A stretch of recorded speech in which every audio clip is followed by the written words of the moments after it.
Hey Lead Nation, I hope that this email and video finds you having a really fun summer, but also a summer where you see yourself continuing to grow and stretch the exact same way you were during the semester during the lead seminars and meet with your lead coach every single week. Over the next several weeks, we're going to give you some more videos to help you put some really practical ideas on how to make the most of your summer. And the first one we're going to talk about today is investing your time this summer instead of simply spending your time this summer.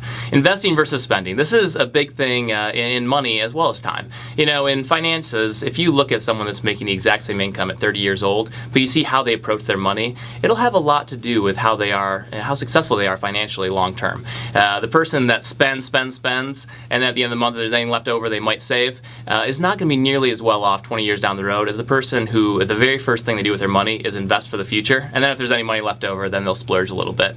And the same thing goes with your time. A lot of us want to do personal development. We want to read good books and become an expert in something that we've always been interested in.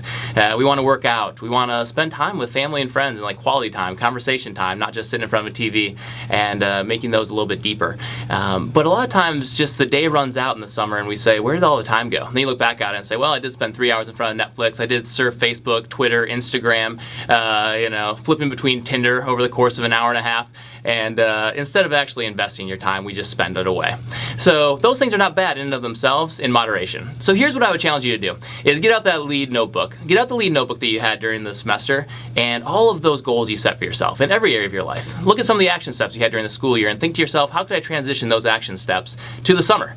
You know, what are some measurable things that I could set as goals for next week that I could actually look back at the end of the week and say, did I do them or did I not? And the key with these action steps, as you're setting them this week, is make sure that they are in fact trackable and measurable. To say, I want to work out more is not very measurable. To say I want to work out 3 times a week for 30 minutes a day, that's measurable. To say I want to eat healthier, not super measurable.